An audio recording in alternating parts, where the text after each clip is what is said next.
저출산 고령화 사회를 먼저 겪고 있는 옆 나라가 어떻게 먹고 살고 있을까를 분석을 해가지고 대한민국의 앞날을 예측해보는 것도 나쁘지 않다는 거죠. 구독과 좋아요, 알람 설정 감사합니다. 일본이 선진국의 지위를 유지하고 있는 이유라는 내용인데, 경제 규모로 봐서 선진국은 맞는데 그 이면에 어떤 게 숨어 있을까라는 내용입니다. 아니, 왜 뜬금없이 이런 내용이야? 라고 느낄 수가 있는데 정말 최근에 이런 뉴스가 떴어요. 자, 그래가지고 이걸 한번 보면서 얘기를 해봅시다. 괜찮아요, 오상. 이런 그 내용부터 시작하면 아이고 시작했네 일본맨이에요. 일봉맨이야? 응. 씁쓸하네요. 자, 가자. 예. 한은 한국은행이죠. 한국은행 1. 해외 투자로 장기 불황 버텨 한도 해외 진출 적극 지원 필요.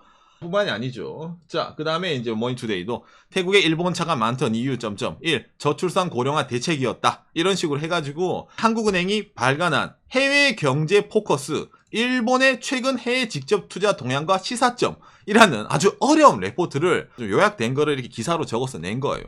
자, 그래서 도대체 무슨 내용이길래 뭐 이런 식으로 뭐 일본이 이렇게 했다, 일본이 이런 식으로 된다라는 내용인가 라고 느낄 수 있잖아요. 자, 그래서 제가 이제 한국은행 그 레포트를 이렇게 보여드리면은 뱅크 오브 코리아 한국은행의 국제 경제 리뷰에 보면은 이게 수시로 이런 식으로 이제 그 경제 연구원들이 레포트를 올립니다. 박간희 방송에서 지금까지 뭐 여러 가지 일본 경제에 관해서 일본 부채, 자산이 어떻고, 일본의 경제가 어떻고, 일본의 무역 수지가 어떻고 이런 얘기를 자주 했잖아요.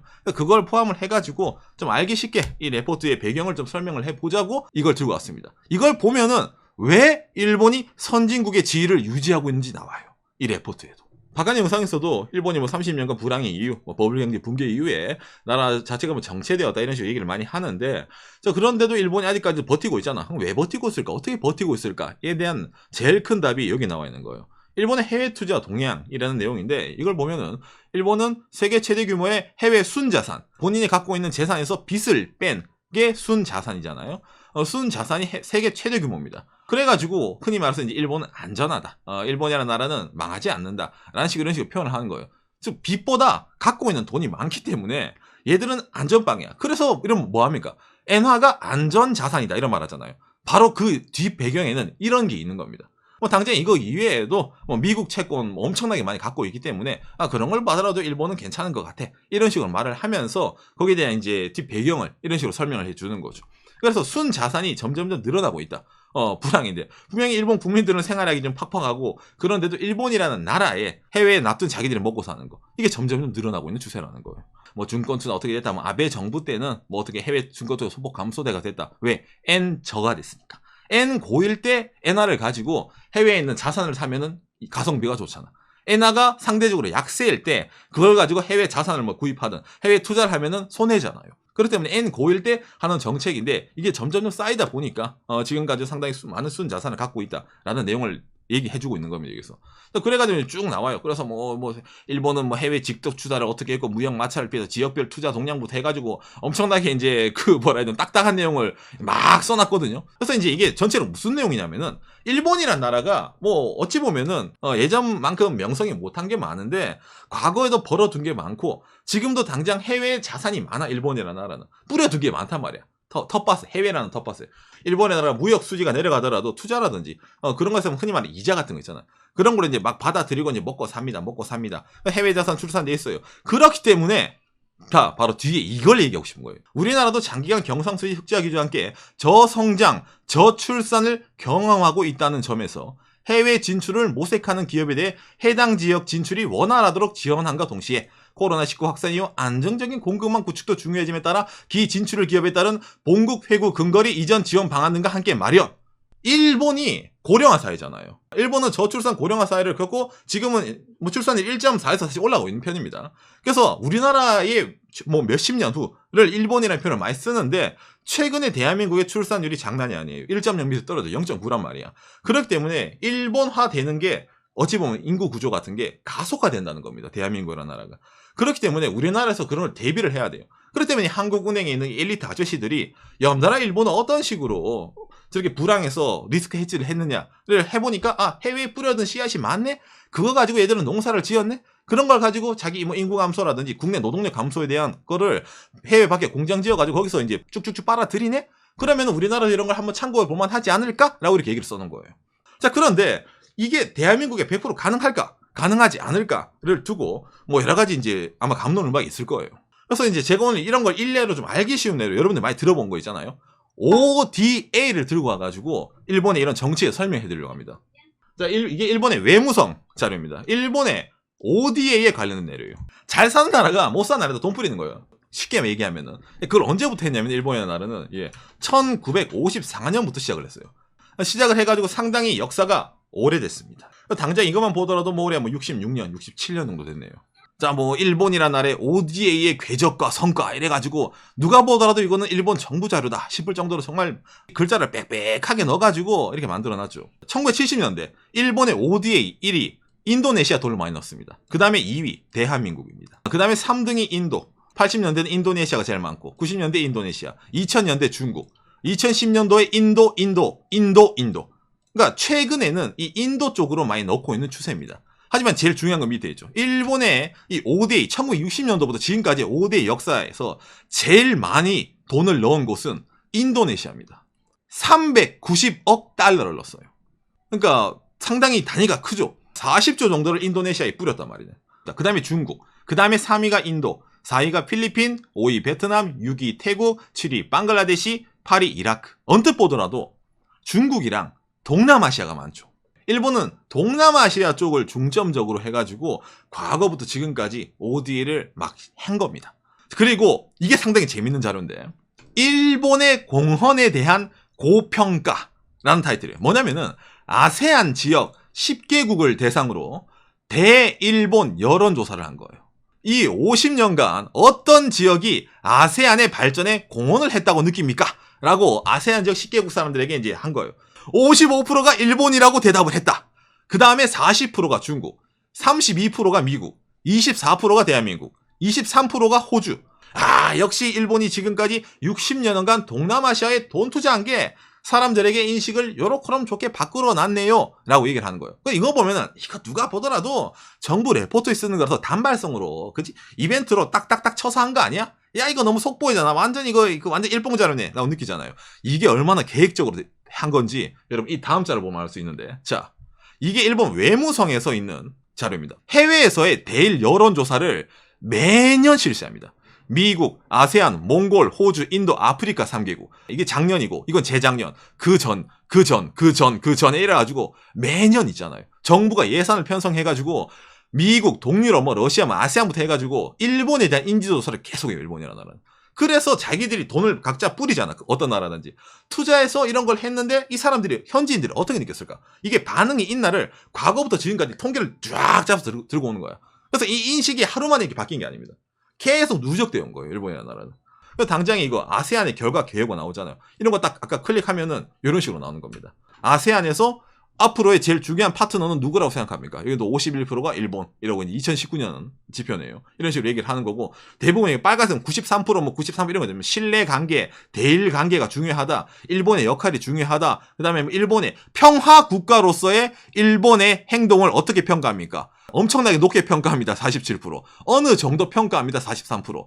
평가하지 않아요. 1%. 전혀 평가하지 않아요. 이런 거 나오잖아요. 그러니까 90%가 일본을 평화 국가로서 어떻게 인정합니다라고 이런 식으로 답이 나오는 거예요. 왜?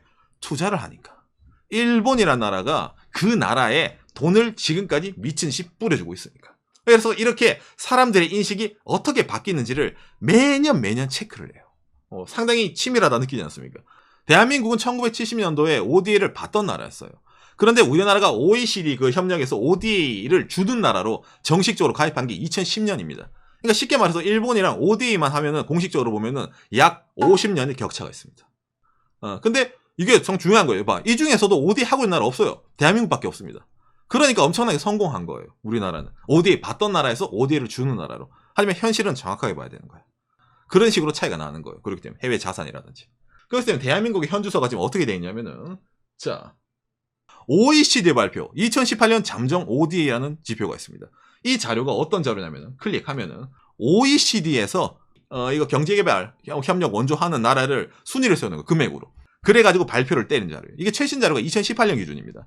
2018년 기준 자료인데 이걸 쭉 내려서 보면은 1등 34빌리언 달러죠. 달러. 유나이티드 스테이트 압도적이죠. 미국이 압도적입니다. 그 다음에 2등 젊은이. 독일이네요. 그 다음에 3등 유나이티드 킹덤 영국이네요. 그리고 4등이 일본입니다. 그 다음에 쭉쭉쭉 보면은 대한민국도 있습니다. 그렇죠. 2.35 빌리언 달러. 대한민국의 현재 ODA 금액은 약 일본의 6분의 1 정도 되겠네요. 그러니까 16% 정도. 근데 여러분, 이거 딱 보는 순간에 뭔가 촉이 오지 않습니까? 미국과 독일과 영국과 일본, 그 다음에 뭐 이제 뒤에 프랑스잖아. 뭔가 얘들이 압도적으로 많죠. 얘들이 뭡니까? 예전부터 잘 사는 애들이잖아. 그러니까 이 친구들이 이런 ODA를 이렇게 하면서 무슨 말 하냐면은 우리나라는 잘 사니까 부의 재분배라든지 좋은 일을 한다는 식으로 얘기를 하는 거예요. ODA에 대해서. 와, 우리 보세요. 우리 이렇게 다른 나라 못 사는 나라에 가가지고 돈 주면서 그 나라 경제 뭐 어떻게 활성화시켜 줍니다. 라고 어찌 보면 생색을 내는 겁니다. 이걸 살짝 바꿔서 얘기하면 잘 보세요. 이런 큰 금액을 들고 일본이 딱 얘기합니다. 예를 들면 인도네시아 친구, 예, 일본. 우리가 니들한테 ODA를 줄게. 와, 감사합니다. 그러면 그냥 돈만 주겠어요? 아니에요. 유상으로 주는 것도 있고 무상으로 주는 것도 있습니다. 뭐 몇 년 후에 갚아라 이런 식으로. 근데 우리가 돈만 주면은 니들 기업 있어? 니들 기술 있어? 기술 없는데요. 그럼 기술도 협력해 줄게. 그것도 기술 협력 ODA 갑니다. 그러면 아이고 선생님 일 가르쳐 주신다고요? 이야, 정말 좋은 선생님이네요. 그리고 일본 기업들이 진출을 하겠지, 현지에. 그래가지고 예를 들어서 그 나라의 인프라, 도로부터 해가지고 뭐 댐 건설, 발전소 건설을 하고, 아니면 뭐 어떤 지역에는 공장 건설 같은 걸 도와주면서 그 다음에 그 친구들 현지 교육도 시켜주겠지. 뭐 문맹아가 있네요. 그런 거 좀 교육시켜주겠죠. 그러면서 일본어 교육도 시키던지 하면서 학교를 세우던지 이런 식으로 돈을 주는 목적이지만 어디까지나 자국 기업의 이익, 자국민의 이익을 위해 가지고 그 나라 현지 진출을 손쉽게 도와주는 거예요. 그걸 일본 60년 했다 했잖아. 할아버지 때는 일본이 전쟁해가지고 근데 그 아들 세대, 손자 세대가 돼봐. 이야, 다르네. 역시 선진국에 와가지고 저런 인류 기술자들, 인류 기업들이 와가지고 돈 투자해가지고 만들어주니까 퀄리티가 다르네. 정말 좋은 나라다. 역시 선진국은 다르구만 이라고 이미지 메이킹도 완벽하게 되겠죠. 그러니까 ODA라는 게 긍정적인 효과도 물론 있습니다. 개발도상국을 근대화시켜준다는 긍정적인 것도 있는데 선진국을 더 강력하게 만들어주는 게 ODA예요. 그래서 ODA는 하고 싶어 하는 게 맞습니다, 원래는. 여러분들이 게임 할 때도 봐요. 아무것도 없는 텃밭에 내가 딱 돈이 있어가지고 여기에 개발을 하겠어 이러면은 여러분 도로를 하나 짓더라도 있잖아. 이 도로를 중심으로 일본 기업 공장을 여기 지으면은 우와, 공항이랑 더 가깝겠네. 우와, 고속도로랑 더 가깝겠네를 더 빨리 할 수 있지 않을까? 다른 나라 정보 없는 친구들보다. 그런 식으로 입지가 빨라지는 거예요. 아까 해외 자산이 늘어요라고 했잖아요. 그럼 처음 얘기한 거랑 연결되는 거예요? 그렇죠. 이게 연결되는 내용이에요. ODA로 해가지고. 그러니까 이걸 과거에서 지금까지 계속 해왔다는 겁니다. 아시아에서는 일본이 압도적으로 했다는 거예요. 동아시아, 한국이랑 몇몇 어느 정도 큰 나라는 빼버려. 나머지 동남아시아 친구들은 다 일본 손이란 말이야. 그러니까 돈독하게 아까 아세안이라는데 일본이라는 나라의 이미지가 더 좋아진 거예요. 물론 다른 나라 넣긴 한데 일본만큼 넣진 않습니다. 그러니까 이런 ODA랑 좀 다른 요소로 뭐 중국 이런 거 얘기할 때 중국이 1대1로 이런 얘기 하잖아요. 중국에 뭐 한다. 그건 ODA는 좀 다른 개념인데 그런 식으로 중국도 치고 내려오고 있기 때문에 동남아시아에 대해서 중국에 그런 내려오는 걸 견제하는 게 일본이 상당히 크게 견제를 하고 있는 겁니다. 그래서 이제 이렇게 돈을 쓴 것도 일본에서도 홍보를 많이 합니다. 인도네시아 이래가지고 인도네시아는 어떤 나라입니다. 과거에 프로젝트 소대 ODA 가시화 사이트를 또 만들어놔. 어떤 식으로 해가지고 다 이렇게 홍보를 하는 거예요. 그럼 이 뒤에는 뭐가 있을겠어? 이거는 일본의 어떤 기업이 갔습니다도 똑같이 쳐주는 거예요. 2019년 3월 20일 뉴스. 캄보디아의 수도인은 ODA를 30억 원의 수주. 어디? 여러분 이거 들어봤어요? 쿠보타. 농기계로 유명한 그 쿠보타입니다. 농기계 만드는 거 말고 쿠보타 건설 쪽 해가지고 뭔가 인프라 같은 것도 일을 하거든요. 그런 식으로 ODA를 돈을 줄게. 하지만 그 돈은 누구를 수주해? 일본 기업을 수주해. 그러면 쿠보타가 진출할 거 아니야. 그래서 이제 그쪽 캄보디아 사람들에게 이미지를 좋게 만드는 거예요. 이것뿐만 아니겠어요. 인도네시아에게 N차관 644억 엔, 자카르타의 하수 정비 등. 이건 2020년이에요. 최근 일이네요. 이것도 자세하게 자이카에서 특집으로 만들어서 기사가 나오게 됐습니다. 자카르타의 도시 만들기 해결, 하수도 정비 사업 드디어 본격적으로 시작. 인도네시아.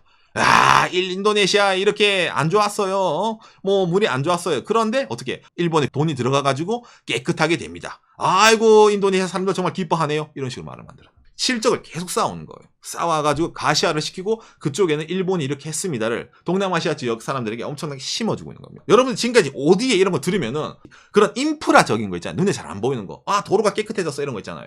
그런 건 어디까지나 뭐 일본 기업 아니라 누가 할 수 있잖아. 어디든 할 수 있잖아. 이런 식으로 생각이 되잖아. 그게 일반적인 ODA란 말이에요. 그런데 이 내용은 그 개념을 깬 겁니다. ODA 건물 자체에 대해서 사람들에게 후세에도 남겨지도록 인상을 심어주는 것에도 돈을 투자해보자. ODA로 만든 건물이 문화재로 승격될 정도의 가치를 가질 만한 것에도 투자를 하자. 이런 식으로 내놓은 거예요. 이게 최근에 하는 게 있는데 이거 어디냐면은 좀 의외인 지역입니다. 세계가 주목하는 대이집트 박물관. 이거 뉴스 나오네. 아, 이거였구나. 이거예요. 이집트 있잖아요. 카이로에 기자의 3대 피라미드 있잖아요. 유명한 거 피라미드. 그 옆에 고고학 박물관 예전부터 있었습니다. 근데 그게 너무 낡았어요. 새로 만들자 이래가지고 거기에 누가 돈을 제일 많이 들이민 것 같아요. 일본입니다. 일본이 들이밀어가지고 이걸 하고 있어요. 왜 일본이 그렇게 먼 대이집트 박물관을 만드는데 피라미드 옆에 일본이 거기에 미쳤다고 들어가가지고 자기 뭐 파견해가지고 이걸 다 할까라고 느끼지 않습니까? 이런 건물은 몇 세기가 지나더라도 사람들이 들어오는 건물이에요. 영국의 대형 박물관 멘치로. 그 나라를 상징하는, 이집트라는 나라를 상징하는 곳에 일본이라는 나라의 색을 어떻게 입히겠다는 거예요. 그래가지고 이렇게 진행을 하고 있는 겁니다. 이걸 제가 보면서 상당히 일본이 엄청나게 여기에 매달린다는 걸 알 수 있는데 이게 무슨 말이냐면은 이 자료를 보면서 잠깐 얘기를 해보고 합니다. 이것도 일본 정부 자료예요. 대이집트 박물관 건설 계획. 이집트 박물관 건설 계획에 348억 엔을 처음에 넣었어요. 이자는 1.5%, 30년 만에 돌려줘 라고 하는 거예요. 근데 이걸로 끝인가? 아니에요. 원래 이걸로 하려 했는데 이집트의 인건비가 올라가는 거야. 일본이랑 다르게 인건비도 올라가고 원자재 비용도 올라가. 이게 건설을 함에 있어서. 그래서 일본 정부 뭐 합니까? 아니 이러면은 우리나라의 색깔이 약해져. 그렇죠. 추가 예산을 집행합니다. 이 밑에 나와 있는데 2006년도에 아까 말한 348억 엔을 집행을 하고 2016년도에 494억 엔을 또 집행을 합니다. 국가 예산으로. 또 돈 빌려주는 거야. 이래가지고 일본이 돈을 제일 많이 넣어요. 저 만드는 것에. 그래가지고 이걸 만들면은 일본한테 뭐가 좋을까? 안내에 아라비아어, 이집트잖아. 영어, 세계 공용어잖아. 일본어. 전 세계에서 여기 오는 관광객들이 안내 간판 일본어를 볼 수 있게 만드는 거야. 일본이 돈을 넣었으니까. 그러면은 사람들이 보면서 알겠지. 아니 아라비아어는 알겠어. 이집트니까. 영어도 알겠어. 세계 공용어니까. 그런데 왜 여기에 뜬금 일본어가 있지? 라고 느끼지 않을까? 그럼 보면은 일본이 돈을 넣어가지고 일본 건축가 사무소가 튀어나와가지고 이런 걸 해서 일본이 세계적인 이집트 박물관을 만드는데 공헌을 했습니다. 저쪽 동쪽에 떨어진 나라가 아프리카까지 와가지고 이런 식으로 또 치는 거예요. 그러니까 그쪽 사람들에게도 정말 저 나라는 돈도 많이 쓰고 그걸 뭐 이렇게 하는구나 라고 느끼잖아요. 이집트란 나라에 이것만 있을 것 같아요. 아니에요. 동시에 진행하는 게 있어요. 이집트의 ODA. 이게 이제 2018년에 나온 자료인데 외무성 자료입니다. 이집트에 대한 N차관에 관한 서한 교환 또 돈을 넣는 거예요. 이집트한테 186억 2천만 원. 우리나라 돈 약 2천억. 뭐 하겠어. 이집트의 일본식 교육 도입을 추진. 이집트의 교육 질의 향상 및 청소년 능력 강화를 통해 이집트 경제 안정에 촉진한다. 지덕체를 균형 있게 육성하는 일본식 교육의 도입의 도모. 2023년에 이집트의 일본 학교가 212개교. 212개교를 개교시킬 거라는 거야. 그럼 어떻게 돼? 여기 가가지고 나중에 이 친구들이 일본어를 배우겠지. 그러면 그 친구들이 나중에 지그나라 수학여행 가잖아. 수학여행 가는데 뭐가 나와요? 그죠? 짠! 우와, 대이집트 박물관이네? 우와, 내가 학교에서 배운 일본어가 적혀있어. 역시 일본은 학교도 세워주고 우리나라의 기념이 되는 대박물관에도 이렇게 투자를 했구나. 좋은 나라구나라고 해서 이집트 사람들의 아이 때부터 사람들의 인식을 바꿔줄 수 있지 않을까? 엄청 무서운 거예요, 여러분. 이게 이렇게 침투하는 게 당장에 문화적으로 침투하는 게 밑에 세대부터 해가지고 팍 들어가가지고 사람들을 자기 편으로 만드는 겁니다. 이게 일본식 이제 최근 취재하고 있는 ODA예요. 아까 보여드린 이런 기사에 나온 것처럼 문화유산이 되는 건물도 ODA의 하나의 선택이다. 정말 이게 섬찟한 단어라고 생각합니다. 댐과 도로와 다르게 사람들이 느낄 수 있는 그런 것 또한 외부적으로 들어와서 한다는 거죠. 이집트가 좀 잘 나가면은 일본한테 뭐 도움을 주지 않을까라고 생각을 하는 거예요. 아프리카 쪽에도. 이미 동남아시아는 꽉 잡아놨잖아, 일본이. 그러면 아프리카도 진출하는 거고. 그렇지? 그런 식으로 선진국의 이 지위를 가지고 ODA라는 걸 통해가지고 돈을 막 뿌리고, 그래 돈을 막 뿌리지만 그 돈은 사실상 일본 기업으로 들어오게 돼 있고, 하지만 이미지는 업이 되게 되는 이런 전략을 60년 넘게 하고 있기 때문에 아까 한국은행에서 말한 것처럼 일본의 이제 지속적인 해외 투자, 동양화 시사점이라는 이 레포트 내용이 그대로 맞아 떨어지는 거죠. 그렇기 때문에 대한민국에서도 이거 하려면 정말 많은 돈을 투자해가지고 길게 해야 됩니다. 그래야지 나와요. 오상, 맞아. 이 한국은행 자료부터 시작했네, 오늘이. 그렇죠. 돌아왔다. 그렇죠. 여기에 대한 내용의 배경이 바로 이거라는 겁니다. 그러니까 여러분들이 지금 이걸 듣고 이 레포트를 내용을 쭉 보면은 그러니까 일본이 해외 투자도 뭐 자산도 많고 그지 일본이라는 나라가 뭐 많이 뿌려놨네라고 느끼잖아요. 그러니까 단순하게 이것만 적어두면은 이게 잘 몰라요. 이게 뭘 했길래 그냥 뭐 했겠지. 그런데 돈만 주면 돼? 돈만 주면 되는 게 아니야. 하나씩 단계를 거쳐가지고 저항감 없게 침투시키는 게 노하우라는 겁니다. 그걸 일본이 잘하는 거예요. 그렇기 때문에 국내에서 서민들이 뭐라 할지언정 일본이라는 나라 자체는 선진국의 지위를 유지하고 있다는 겁니다. 요시.